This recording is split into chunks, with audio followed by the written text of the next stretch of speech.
Hello students, in numerical 1.20 what we are given in this question we have a closed body but in shape of a sphere. इस सवाल में हमें एक Gaussian surface दी है.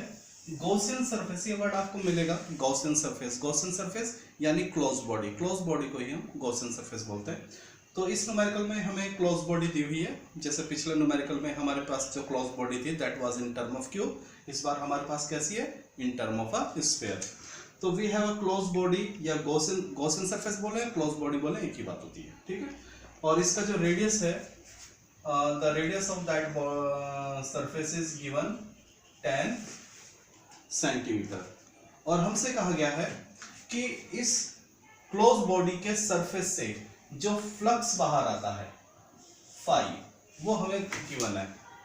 That is -1 × 10⁻³ Newton पर coulomb metre square. अब चूंकि flux minus में है तो हम इसको फ्लक्स की जो डायरेक्शन है वो 1 मिनट, जो फ्लक्स है वो आउटवर्ड नहीं होगा. फ्लक्स क्या होगा? इनवर्ड. मैंने आपको बताया था जो फ्लक्स सरफेस से बाहर आता है, क्लोज बॉडी से बाहर आता है वो पॉजिटिव होता है, और जो फ्लक्स क्लोज बॉडी के अंदर एंटर करता है वो हमेशा निगेटिव है. तो चूंकि फ्लक्स हमें निगेटिव वैल्यू में दिया हुआ है तो यानी क्वेश्चन हमसे ये कहता है कि जो फ्लक्स है वो इनवर्ट है, अंदर की तरफ जा रहा है. ठीक है. ओके. तो we have the two information. One, we have a Gaussian surface यानी close body of radius 10 centimetre in a sphere surface, and we have a inward flux. ये कैसा फ्लक्स है? इनवर्ड फ्लक्स, अंदर की ओर जाने वाला, वो इतना है. तो इसमें हमसे दो बातें पूछी गई हैं. नंबर एक, व्हाट इज द चार्ज. इसके अंदर जो चार्ज होगा वो हमसे पूछा गया है. तो लेट डू इट.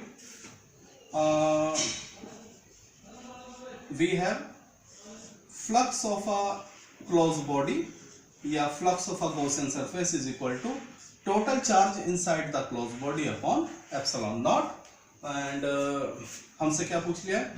चार्ज पूछा है. तो charge is equal to flux, इसकी इधर मल्टीप्लाई हो जाएगी. ओके. फ्लक्स की वैल्यू कितनी है? -1 × 10⁻³ और इसकी वैल्यू आप जानते हैं 8.85 × 10⁻12. and when you will solve this data you will get -8.85 × 10⁻⁹ या -8.85. 10⁻⁹ को हम क्या लिख सकते हैं? नैनो. और ये क्या है? कूलम. ठीक है. So this is the total charge exist inside the close body. तो this is the part A. And इसमें हमसे एक चीज और पूछी गई है. इस क्वेश्चन के दो पार्ट है. सेकंड पार्ट में हमसे ये पूछा गया है कि अगर हम इसके रेडियस को क्या कर दें? चेंज कर दें. If we change the radius of this sphere तो क्या फ्लक्स पर कोई फर्क पड़ेगा?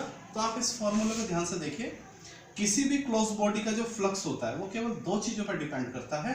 Number one, what is the total charge inside the close body, and the permittivity. ठीक. तो यहां इस फॉर्मूले में कहीं भी क्लोज बॉडी की डायमेंशन या शेप का जिक्र नहीं हुआ है. तो यानी किसी भी क्लोज बॉडी का फ्लक्स उसकी शेप और साइज पर डिपेंड नहीं करता. तो हम लिखेंगे since flux of close body does not depend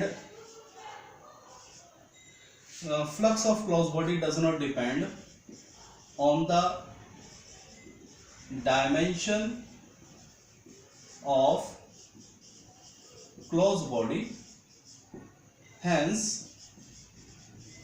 flux does not change by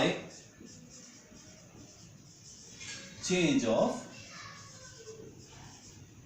radius. Simple, sir. Very important concept.